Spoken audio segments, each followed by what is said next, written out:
Cobra dan Apache bukan hanya di antara helikopter serang paling ikonik yang pernah dibuat, tetapi juga termasuk beberapa pesawat yang paling lama beroperasi di semua cabang militer Amerika Serikat.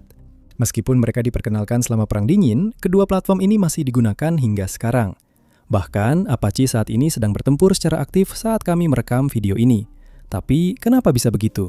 Bukankah kedua helikopter ini lebih tua dari Seinfeld dan Sweet Child of Mine? Sebenarnya tidak benar kalau dikatakan Amerika Serikat belum pernah mencoba mengganti keduanya. Mereka memang sudah mencoba. Bahkan, mereka sudah mencoba menggantinya dengan sesuatu yang lebih baik dalam 4 kesempatan berbeda. Tapi entah kenapa, setiap kali sekelompok insinyur berkumpul di meja untuk merancang Cobra dan Apache yang baru dan lebih baik, seolah-olah alam semesta melakukan segala cara untuk menggagalkan hal itu. Jadi, mari kita lihat alasannya. Desain dan tujuan Cobra. Dimulai dari desain yang lebih tua di antara keduanya, Cobra adalah produk dari Perang Vietnam. UH-1 Huey yang legendaris dengan cepat membuktikan dirinya sangat penting dalam pertempuran. Tidak seperti konflik sebelumnya, pasukan di Vietnam perlu bergerak melintasi wilayah yang luas dengan sangat cepat, dan pertempuran mereka jauh lebih cepat dan lebih mobile dibandingkan era peperangan sebelumnya. Karena helikopter utilitas seperti Huey menjadi sangat berguna, seseorang menyadari bahwa ada peluang untuk mengeksplorasi peperangan menggunakan helikopter. Ide ini menjadi cikal bakal lahirnya Cobra dan kemudian Apache. Namun, kontraktor pertahanan di balik Huey sebenarnya sudah lama bereksperimen dengan ide helikopter bersenjata, dan mereka melihat peluang untuk mendapatkan keuntungan. Angkatan Udara tidak menyukai ide Angkatan Darat mengoperasikan helikopter mereka sendiri, karena mereka menganggap itu sebagai pelanggaran terhadap wewenang mereka. Dan Angkatan Darat tidak mempercayai Angkatan Udara untuk peran dukungan udara dekat, karena mereka tidak percaya Angkatan Udara menganggap peran itu dengan serius. Pada saat itu, Lockheed sedang mengembangkan helikopter serang khusus AH-56 Cheyenne, tetapi butuh waktu untuk menyempurnakan, menguji, dan mulai mengoperasikannya, yang sebenarnya tidak pernah terjadi, tapi kita akan bahas itu nanti. Namun, Bell memiliki ide untuk mengambil platform Huey dan mengubahnya menjadi helikopter serang yang dirancang untuk mengawal helikopter utilitas dan memberikan dukungan kepada pasukan di darat. Dengan cara ini, Angkatan Darat bisa membeli helikopter serang tanpa kompetisi desain formal yang seharusnya tidak mungkin dilakukan.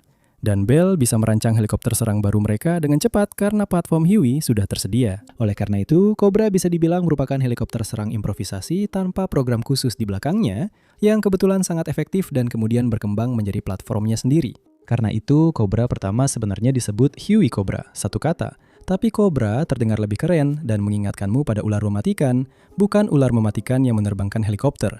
Itulah kenapa nama yang lebih pendek tetap digunakan. Prototip pertama memiliki kemiripan sekitar 80% dengan Huey, dengan sedikit perubahan desain yang penting membentuk 20% sisanya.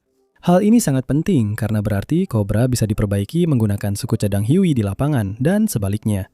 Perubahan terbesar adalah desain baru yang ramping dan menyerupai jet tempur dengan badan pesawat yang sempit, sehingga meningkatkan performa aerodinamis.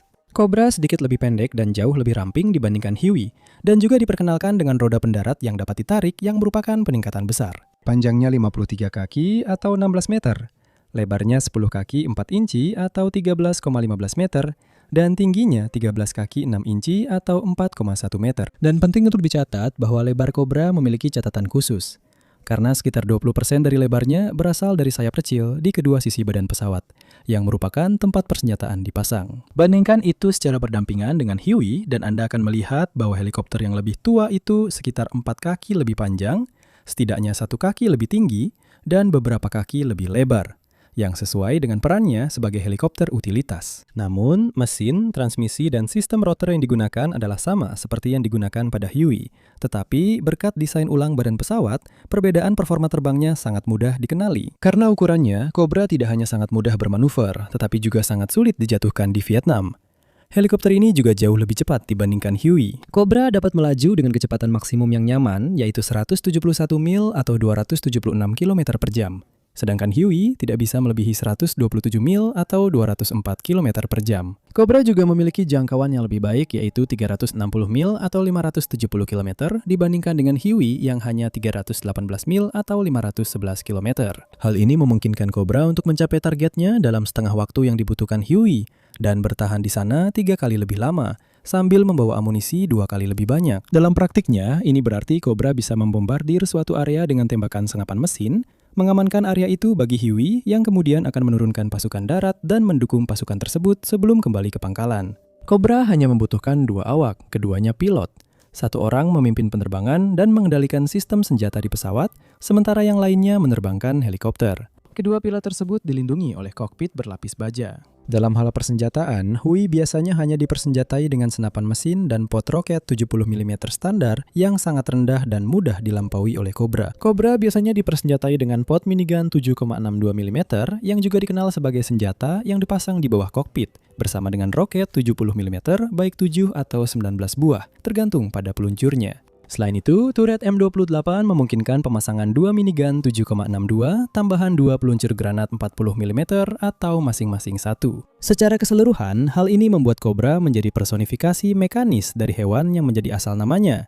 Karena helikopter ini sangat dipersenjatai dengan baik untuk melawan infanteri. Tidak seperti ular sungguhan, Cobra biasanya beroperasi berpasangan, kadang-kadang bersama helikopter lain sebagai penyintai, yang justru membuat mereka semakin mematikan. Armada Cobra Angkatan Darat ES yang terdiri dari lebih dari 1.100 helikopter mencatat lebih dari 1 juta jam operasi di Vietnam, dan Angkatan Darat tidak akan mempensiunkan Cobra hingga tahun 2001. Tapi mungkin Anda berpikir, bukankah itu justru membuat tujuan video ini jadi sia-sia? Tidak juga, karena militer Amerika Serikat mempensiunkan Cobra asli demi Cobra yang lebih baru dan lebih baik. Korps Marinir setelah melihat betapa hebatnya Cobra, ingin memiliki versi mereka sendiri. Dan inilah bagaimana Cobra secara efektif berpindah ke cabang militer lain. AH-1 Super Cobra merupakan versi peningkatan Cobra asli untuk Korps Marinir. Dan helikopter ini hadir dengan 2 fitur baru. Pertama, ia memiliki 2 mesin untuk meningkatkan keamanan di laut. Super Cobra yang baru akan lebih berat dan membawa lebih banyak persenjataan dibandingkan Cobra asli. Dan Marinir meluncurkan serangan dari kapal, yang berarti mereka biasanya harus terbang lebih jauh untuk mencapai target, berbeda dengan helikopter Angkatan Darat yang biasanya lebih dekat dengan medan pertempuran. Sebagai pilot, Anda tentu tidak ingin satu-satunya mesin Anda mati di atas air. 2 mesin tersebut juga membuat Super Cobra yang baru, yang sekitar 2 metrik ton lebih berat dari Cobra asli, sekitar 20% lebih cepat dengan kecepatan maksimum 220 mil atau 350 km per jam, dan jangkauan tempur yang kurang lebih sama. Perubahan terbesar kedua berkaitan dengan persenjataan, karena Super Cobra mengungguli Cobra dengan cara yang sama seperti Cobra dulu mengungguli Huey. Kemungkinan besar pejabat Korps Marinir hanya mengatakan kepada pejabat Bell untuk meningkatkan persenjataan helikopter baru ini secara maksimal. Sebagai gantinya, Bell melengkapinya dengan meriam berputar 20 mm dengan 750 peluru. Pot roket 70 mm berkapasitas 19 atau 7 tabung 8, roket 127 mm hingga 8 rudal anti-tank hingga 8 rudal AGM-114 Hellfire. 2 rudal AGM-65 Maverick untuk target darat yang sangat dibenci pilot, dan 2 rudal AIM-9 Sidewinder untuk target udara. Astaga, luar biasa. Biar jelas, tidak semua sistem senjata itu bisa dipasang secara bersamaan. Tidak cukup ruang untuk itu. Tapi Super Cobra bisa membawa banyak, dan variasinya yang sangat banyak membuat Cobra asli terlihat seperti mainan anak-anak. Para marinir, mereka sangat senang dengan helikopter itu. Mereka sebagian besar membuktikan kemampuan mereka selama Perang Teluk, menghancurkan 97 tank dan 104 APC. Dan mereka juga digunakan dalam invasi ke Irak, serta dalam kampanye melawan negara Islam Irak 1 dekade yang lalu. AS menjual setidaknya 40 Super Cobra ke Iran, yang cukup ironis mengingat peristiwa saat ini. Dan Marinir memensiunkan Super Cobra pada tahun 2020 demi, Anda pasti sudah menebaknya, desain Cobra yang lebih baru. Desain itu dikenal sebagai Viper, yang secara biologis tidak akurat karena Cobra adalah arthropoda, bukan Viper. Tapi tidak ada seorang pun di Pentagon yang peduli soal taksonomi. Tetap menggunakan julukan ular yang tidak akurat, Viper diperkenalkan pada tahun 2010, dan ini merupakan peningkatan dari Super Cobra dengan cara yang hampir sama persis. Seperti halnya Super Cobra merupakan peningkatan dari Cobra, berbeda dengan Super Cobra dan Cobra yang menggunakan 2 bilah, Viper memiliki 4 bilah rotor yang terbuat dari komposit generasi terbaru yang meningkatkan daya tahan. Bilah rotor juga dapat dilipat untuk menghemat ruang penyimpanan di atas kapal. Helikopter ini juga memperkenalkan roda pendarat dengan kemampuan menyerap energi, tangki bahan bakar yang dapat menutup sendiri, dan kursi yang dapat menyerap energi untuk tujuan yang sama. Untuk persenjataan, susunannya sebagian besar tetap sama seperti pada Super Cobra, yaitu satu meriam 20 mm yang dipasang di dagu, tetapi dengan sepasang sayap kecil yang jauh lebih besar sehingga memungkinkan membawa lebih banyak roket dan rudal. Oleh karena itu, Viper dapat lepas landas dengan hingga 76 atau 38 roket 70 mm berpemandu, dalam kombinasi dengan 2 rudal IM-9 udara ke udara atau hingga 16 rudal Hellfire udara ke permukaan, atau hingga 8 rudal Jak udara ke permukaan, Secara keseluruhan, melengkapi platform helikopter serang yang lebih besar dan lebih lengkap persenjataannya. Meskipun banyak perubahan, ini tetaplah sebuah Cobra. Ukurannya kurang lebih sama dengan Cobra yang terbang di atas Vietnam. Dan helikopter ini hadir untuk memenuhi tujuan yang sama. Di samping peran pertempuran udara ke udara, meskipun itu hanya sebagai peran sekunder dibandingkan dengan peran utamanya sebagai dukungan udara jarak dekat. Pada saat ini, Viper merupakan armada helikopter serang utama dalam elemen tempur penerbangan Korps Marinir, dan mereka sepenuhnya menggantikan Super Cobra dalam hal itu, memperpanjang warisan Cobra dengan mendekati 100 tahun masa tugas di militer Amerika Serikat. Sebelumnya, kita sudah membahas bahwa Marinir ingin memiliki Cobra mereka sendiri, dan mereka mendapatkan Super Cobra, yang secara kronologis merupakan saat di mana Angkatan Darat Amerika Serikat benar-benar meninggalkan desain Cobra. Mungkin Anda bertanya-tanya, mengapa Angkatan Darat tidak juga mengadopsi Super Cobra, padahal helikopter itu merupakan peningkatan dari Cobra dalam segala hal. Jawaban sederhananya adalah Angkatan Darat sedang mengembangkan helikopter serang yang benar-benar baru pada saat yang sama. Helikopter itu adalah Apache. Awalnya, Angkatan Darat seharusnya menerbangkan AH-56 Cheyenne di Vietnam, bukan Cobra. Tetapi proyek itu kemudian dibatalkan. Dengan Angkatan Darat memutuskan untuk beralih dari Cobra, mereka meluncurkan proyek helikopter serang lanjutan, yang kemudian melahirkan Apache. Desain ini benar-benar terpisah dari Cobra, tetapi dimaksudkan untuk mengisi peran helikopter serang yang sama di jajaran Angkatan Darat. Hanya saja lebih cepat, lebih mudah dikendalikan, serta memiliki persenjataan, daya tahan, dan jangkauan yang lebih baik. Kokpit dan 4 bilah rotor dapat menahan tembakan dari peluru 23 mm, dan kokpit berfungsi sama seperti milik Cobra, dengan satu pilot menerbangkan helikopter dan yang lainnya bertugas sebagai penembak. Apache dapat lepas landas dengan berat total lebih dari 10 metrik ton berkat dua mesinnya yang masing-masing menghasilkan hampir 1.700 tenaga kuda. Dan itu berarti helikopter ini dapat membawa banyak senjata di dalamnya. Senjata utamanya adalah meriam rantai M230 kaliber 30 mm dengan 1.200 peluru.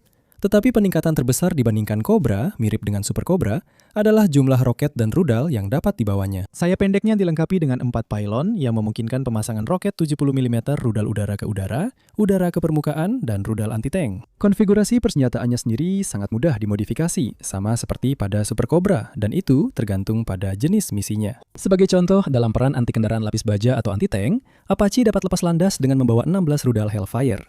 Dalam peran pasukan penutup di mana Apache harus menghadapi target lapis baja maupun infanteri berlapis baja ringan, helikopter ini dapat membawa 8 rudal Hellfire dan 38 roket, semuanya didampingi oleh meriam 30 mm-nya tentu saja, yang mampu membuat lapis baja ringan menjadi berlubang seperti keju Swiss. Ada juga konfigurasi pengawalan yang sangat berat dengan roket, di mana sebuah Apache terbang dengan membawa 176 roket. Apache secara resmi diadopsi pada tahun 1984, dan hingga hari ini masih digunakan oleh Angkatan Darat. Helikopter ini terkenal karena efektivitasnya dalam operasi malam hari. Dan selama Perang Teluk, 277 Apache menghancurkan total 278 tank Irak dengan jumlah lebih dari 500 kendaraan yang berhasil dihancurkan. Hanya satu Apache yang hilang dalam pertempuran dan seluruh awaknya selamat. Namun catatan Apache tidak akan tetap mengesankan di abad ke-21 karena mereka mulai berjatuhan satu persatu di Timur Tengah. Sebagian karena kemampuan mereka untuk bertindak sendiri di belakang garis musuh terlalu dilebih-lebihkan. Dan sebagian lagi karena beberapa bagian badan pesawatnya sangat rentan terhadap tembakan senapan. Itu cukup gila, mengingat kokpitnya seperti yang sudah disebutkan bisa menahan hantaman peluru 23 mm. Kita bisa saja membuat satu video penuh tentang Apache sejak diperkenalkan hingga hari ini. Tapi kita bisa menyimpulkannya dengan mengatakan bahwa tank terbang, seperti yang mereka sebut, ternyata tidak setangguh itu. Meskipun begitu, Angkatan Darat masih mengandalkan Apache, meskipun usianya tepat 40 tahun saat rekaman ini dibuat. Dan kenyataannya, helikopter ini sedang bertempur di Iran. Super Cobra telah digunakan dalam jangka waktu yang sama persis setelah menggantikan Cobra, dan baru saja dipensiunkan demi digantikan oleh Cobra lain, tapi pada dasarnya semuanya menggunakan platform yang sama. Dan ini menimbulkan pertanyaan, apa sebenarnya yang begitu istimewa dari kedua platform helikopter serang ini, sehingga Amerika Serikat sepertinya tidak bisa menggantinya? Semua program helikopter serang yang gagal. Dimulai secara kronologis, program helikopter serang pertama yang gagal di Amerika Serikat adalah Lockheed AH-56 Cheyenne yang sudah disebutkan sebelumnya. Sebenarnya ini seharusnya menjadi helikopter serang khusus pertama Amerika, Tetapi seperti yang dijelaskan sebelumnya, pengembangan Cobra lebih cepat dan tidak terhambat oleh birokrasi. Itulah sebabnya Cobra yang lebih dulu digunakan di lapangan. Angkatan Darat memulai program Advanced Aerial Fast Support System pada tahun 1964 dengan 3 persyaratan utama. Helikopter serang tersebut harus mampu mencapai kecepatan jelajah 224 mil atau 361 km per jam, kecepatan puncak 250 mil atau 410 km per jam, dan kemampuan melayang di ketinggian 6.000 kaki atau 1.800 meter. Jika dilihat kembali, persyaratan tersebut sangat menarik. Karena hanya 1 dari 4 desain nyata yang memenuhinya, yaitu desain Viper. Namun Angkatan Darat membutuhkan helikopter serangnya jauh lebih cepat daripada helikopter utilitas yang harus dikawalnya. Pada awal tahun 1966, saat Cobra mulai diproduksi, Lockheed diberi lampu hijau untuk memproduksi prototipe uji coba. Tidak seperti sayap pendek yang biasanya kita lihat pada helikopter, Cheyenne memiliki sayap tetap yang meningkatkan performa kecepatan. Ini juga disebut helikopter majemuk. Helikopter ini juga memiliki baling-baling pendorong yang seperti yang bisa Anda duga dari namanya, memberikan dorongan dan mengurangi beban pada rotor, sehingga rotor dapat menghasilkan daya angkat lebih besar. Karena hal ini, Cheyenne bisa mencapai kecepatan hingga 230 mil atau 370 km per jam yang sangat mendekati persyaratan dari Angkatan Darat. Meskipun ukurannya cukup mirip dengan Cobra, Cheyenne jauh lebih dekat dengan Apache dalam hal berat, yaitu sekitar 5,5 ton metrik dan mampu lepas landas dengan bobot lebih dari 2 kali lipatnya. Ini karena helikopter ini didukung oleh hampir 4.000 tenaga kuda dan memiliki 4 bilah baling-baling. Selain lebih cepat dari Cobra, helikopter ini juga dipersenjatai lebih baik. Ia memiliki 2 senjata terintegrasi. Menara perut atau ventral dilengkapi dengan meriam 30 mm dan menara hidung dapat dipasangi meriam 7,62 mm atau peluncur granat 40 mm. 6 titik cantel di sayapnya dapat dipasangi roket 70 mm atau rudal anti-tank. Sebuah peningkatan dibandingkan Cobra asli yang sama sekali tidak bisa menembakkan rudal. Helikopter ini juga sangat lincah. Selama demonstrasinya pada tahun 1967, pada saat itu Cobra sudah melakukan operasi jauh di dalam hutan Vietnam. Prototip Cheyenne melayang di tengah angin silang yang kencang. Dan di akhir demonstrasi, helikopter itu mendarat di 2 roda pendaratan depannya dan membungkuk kepada penonton. Menurut semua catatan, helikopter ini lebih cepat, lebih lengkap dibandingkan Cobra dan sama lincahnya. Jadi, mengapa helikopter ini dibatalkan? Nah, pada tahun 1969, saat Cobra sudah 2 tahun beroperasi di Vietnam, Cheyenne masih dalam tahap pengujian, dan Angkatan Darat tidak puas dengan laju perkembangannya. Mereka membutuhkan helikopter itu sekarang, bukan dalam beberapa tahun lagi. Karena tidak yakin Cheyenne akan segera siap, Angkatan Darat membatalkan kontrak produksi, meskipun tetap mempertahankan kontrak pengembangannya. Dengan harapan masalah-masalah yang ada, salah satunya telah menewaskan seorang pilot uji, bisa diperbaiki di masa depan. Masalah-masalah itu pada akhirnya memang berhasil diperbaiki, tetapi program pengembangannya tetap dibatalkan pada tahun 1972. Cheyenne sejujurnya memang sedang dikembangkan pada waktu yang salah. Helikopter ini sedang dikembangkan ketika Cobra sudah aktif bertempur, dan Cheyenne juga dihantui oleh tantangan rekayasa pada masanya, seperti bobot kotor yang berlebihan. Pada saat yang sama, sistem senjata digital sedang dikembangkan, sementara Cheyenne dirancang dengan sistem analog yang dengan cepat menjadi usang, meskipun hanya dalam hitungan beberapa tahun saja. Akhirnya, keterlibatan Amerika di Vietnam mulai mereda, dan Angkatan Darat memang tidak lagi memiliki kebutuhan mendesak akan helikopter serang.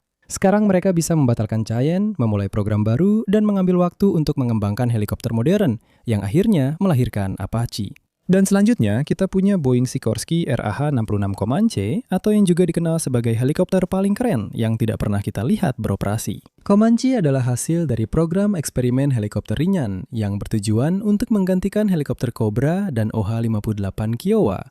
Kiowa, meskipun bukan helikopter serang khusus, menjalankan peran dukungan cepat di samping peran pengintaian dan utilitasnya. Comanche seharusnya menjalankan peran yang sama, tetapi dengan persenjataan yang jauh lebih baik, sehingga lebih siap untuk berperan dalam peran serang dan dukungan. Pengembangan Comanche dimulai pada akhir 1980-an, dan helikopter ini dirancang sebagai helikopter siluman, yang akan menjadi peningkatan besar dibandingkan Cobra dan Apache. Permukaan luarnya dilapisi dengan material penyerap radar dan cat peredam inframerah, membuat penampang radarnya menjadi 360 kali lebih kecil dibandingkan Apache. Hal ini juga didukung oleh fakta bahwa Comanche sekitar 12 kaki lebih pendek dibandingkan Apache. Jejak akustiknya juga jauh lebih rendah dibandingkan helikopter sejenis yang sudah ada, berkat rotor ekor yang miring dan material komposit yang digunakan pada kelima bilah rotor utamanya. Fitur utama lainnya dari Comanche adalah avionik operasi malam hari dan segala cuaca, yang membuatnya cocok untuk melakukan pengintaian di depan Apache dalam kondisi apapun. Tata letak persenjataannya juga merupakan peningkatan besar dibandingkan desain yang sudah ada.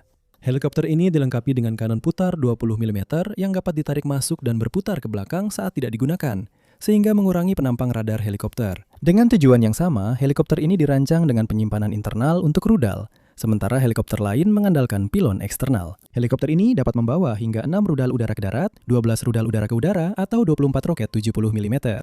Jika dibutuhkan daya tembak yang lebih besar lagi, helikopter ini dapat memasang sayap pendek untuk membawa 8 rudal Hellfire lagi, 16 rudal Stinger, atau 56 roket 70 mm. Meskipun hal ini tentu saja akan sedikit mengurangi kemampuan silumannya. Meskipun ukurannya lebih kecil, helikopter ini masih bisa lepas landas dengan berat hampir 8 ton dan melaju dengan kecepatan sekitar 190 mil atau 300 km per jam, serta mampu mencapai kecepatan maksimum sekitar 200 mil atau 324 km per jam. Dengan desain seperti ini, Comanche tidak mungkin gagal, bukan? Nah, itulah yang tampaknya menjadi anggapan umum di awal tahun 2000-an ketika Angkatan Darat siap membeli sekitar 1.200 unit untuk mengisi peran helikopter pengintai dan serang ringan. Sepertinya sudah hampir pasti bahwa Comanche pertama akan dikirimkan pada tahun 2006. Pengujian dan peningkatan lebih lanjut terus berlanjut dengan sangat sukses sampai Angkatan Darat tiba-tiba mengumumkan bahwa mereka menghentikan semua pekerjaan pada program tersebut pada tahun 2004. Ada 4 alasan mengapa hal itu terjadi. Alasan pertama dan terpenting adalah Perang Dingin telah berakhir dan tidak lagi ada kebutuhan untuk peningkatan sebesar itu. Ini adalah sesuatu yang akan kita bahas lebih dalam nanti, tetapi sebagian besar pengembangan helikopter pada paruh kedua abad ke-20 didorong oleh keyakinan bahwa perang antara Uni Soviet dan NATO akan pecah di wilayah Jerman modern dan bahwa helikopter akan memainkan peran besar di dalamnya. Inilah alasan mengapa Comanche dirancang dengan jarak tempuh feri sejauh 1.400 mil.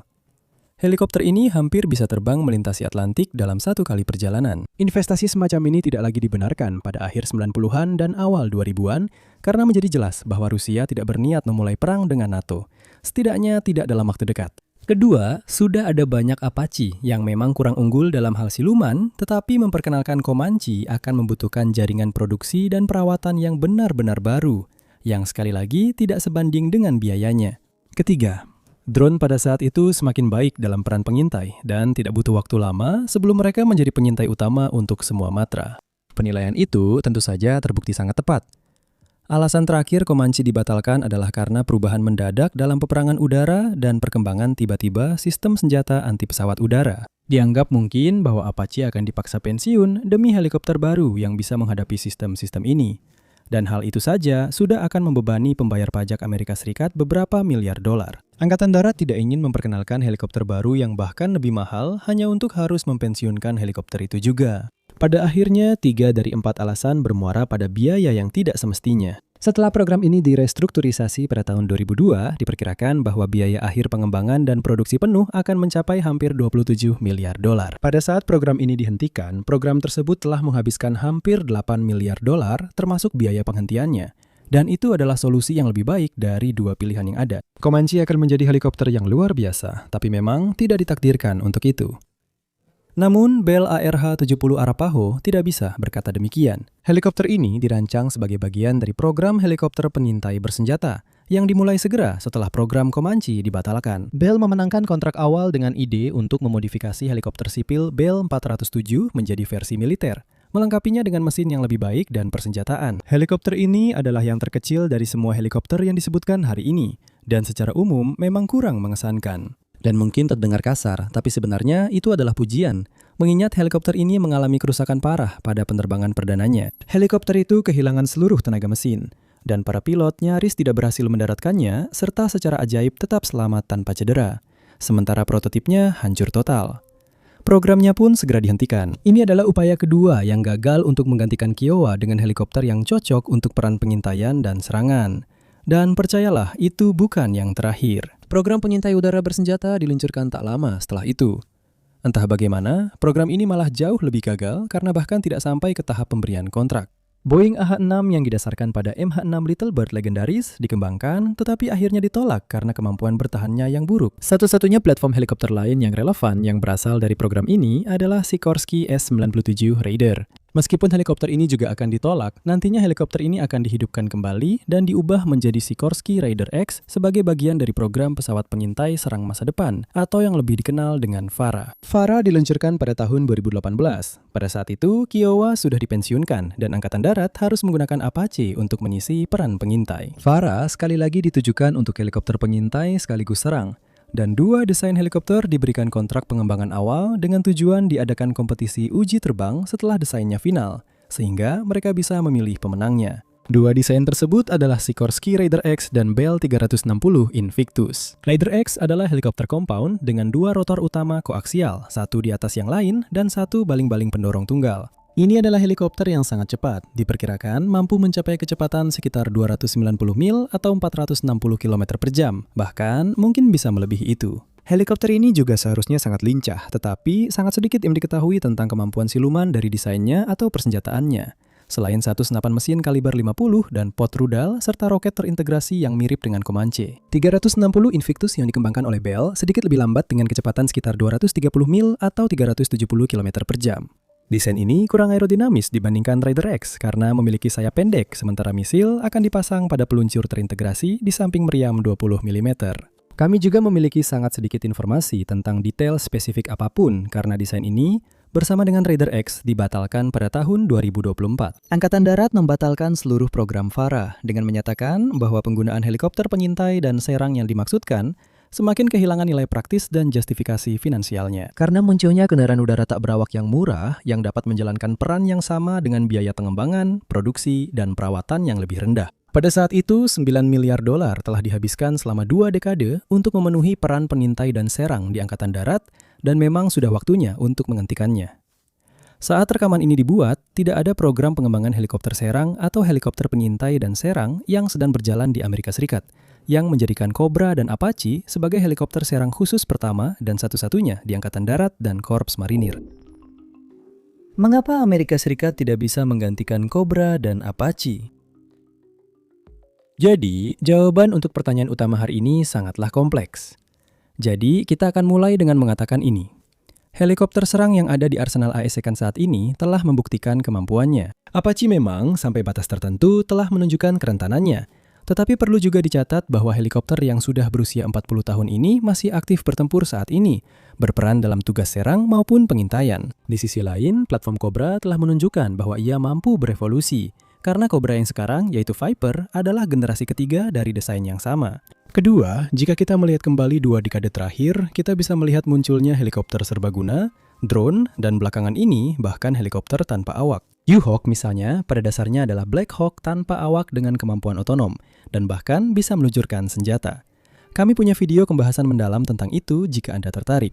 Tapi menjadikannya sebagai contoh, tidak sulit membayangkan pengembangan helikopter serang tanpa awak yang lebih kecil. Juga, mengingat meningkatnya penggunaan drone, perkembangan dan perluasan kemampuan udara, serta biaya produksinya yang sangat rendah dibandingkan dengan helikopter, kita benar-benar harus bertanya pada diri sendiri, apakah masih layak menginvestasikan uang pada helikopter serang. Militer di seluruh dunia tampaknya justru tidak berpikir demikian, karena semua orang mengerahkan segala yang mereka miliki untuk pesawat tempur tanpa awak. Oleh karena itu, tidak sepenuhnya salah jika dikatakan bahwa kemunculan drone sejak awal tahun 2000-an sangat memengaruhi kebutuhan akan helikopter pengintai dan helikopter serang. Perlu juga dikatakan bahwa gagasan tentang helikopter serang muncul dari kondisi yang sangat spesifik, dan pengembangan lebih lanjut, baik untuk Amerika Serikat maupun Uni Soviet, serta penerus utamanya, Rusia, didorong oleh Perang Dingin. Kedua belah pihak mengembangkan dan menimbun sebanyak mungkin persenjataan.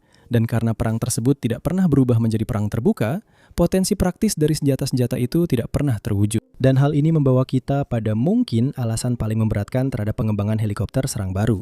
Tidak ada pihak lain yang mengembangkannya karena semua orang sedang fokus pada drone, pesawat tanpa awak, dan pesawat berawak. Kekuatan utama helikopter serang Rusia masih terdiri dari Mil Mi-24, Mi-28, Kamov Ka-50 Black Shark, dan Ka-52 Alligator. Semua helikopter ini dikembangkan selama Perang Dingin, kecuali Alligator, dan semuanya tampil sangat buruk di Ukraina.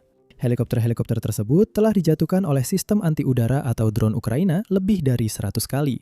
Dan satu-satunya performa positif hanyalah dari Alligator selama serangan balasan Ukraina tahun 2023. Tiongkok memiliki helikopter serang terbaru yaitu Z-10 dan Z-19, dan saat ini juga sedang mengembangkan helikopter serang berat Z-21. Namun, sebelum desain-desain ini, Tiongkok sama sekali tidak memiliki helikopter serang, dan mereka mulai mengembangkannya pada awal tahun 2000-an ketika belum jelas bahwa drone akan mengambil alih peran pengintaian dan penyerangan. Bahkan saat mencoba mengisi kekosongan helikopter serang ini, Tiongkok tetap berhati-hati dan hanya membangun sekitar 200 helikopter Z-19 dan jumlah yang hampir sama untuk Z-10. Eurocopter Tiger memiliki 175 unit yang tersebar di Angkatan Darat Prancis, Jerman, Australia, dan Spanyol. Dua dari angkatan darat tersebut, yaitu Prancis dan Australia, sangat penting bagi NATO. Dan bahkan mereka pun tidak percaya bahwa mereka harus berinvestasi terlalu banyak pada helikopter serang. Sebagai perbandingan, Amerika Serikat memproduksi lebih dari 2.700 Apache dan saat ini mengoperasikan sekitar 750 unit. Dengan marinir mengoperasikan hampir 200 Viper, yang berarti bahwa Amerika Serikat memiliki kurang dari 1.000 helikopter serang di seluruh persenjataannya di seluruh matra. Kalau kita tarik kesimpulannya, satu hal menjadi jelas. Pentingnya helikopter serang secara praktis terus menurun seiring waktu, dan teknologi baru yang dapat menjalankan peran yang sama juga berkembang pada saat yang bersamaan, sehingga tidak ada lagi ruang bagi helikopter serang. Apakah ini berarti sekarang tidak ada lagi ruang untuk helikopter serang? Tidak juga. Militer kelas 2 dan 3 masih bisa menemukan beberapa kegunaan untuk helikopter serang. Tetapi kemungkinan besar kita akan melihat helikopter serang kehilangan fungsinya bahkan di militer kelas bawah karena betapa mudah dan murahnya memperoleh, merawat, dan mengoperasikan drone. Teknologi perang telah berkembang dan peperangan telah berubah. Pada titik ini, pertanyaannya bukan lagi mengapa Amerika Serikat tidak bisa menggantikan Cobra dan Apache, tetapi apakah masuk akal untuk menginvestasikan uang pada penggantinya? Amerika Serikat kemungkinan besar bisa menggantikan dua desain legendaris itu jika cukup banyak sumber daya diinvestasikan. Tetapi mereka tidak akan melakukannya, karena tujuannya tidak lagi sebanding dengan biayanya. Ini berarti bahwa Apache dan Cobra, dan sekarang Viper, bersama dengan varian serang Little Bird AH-6, kemungkinan besar akan tetap menjadi bukan sekedar helikopter serang pertama, tetapi juga satu-satunya di arsenal Amerika Serikat. Terima kasih telah menonton.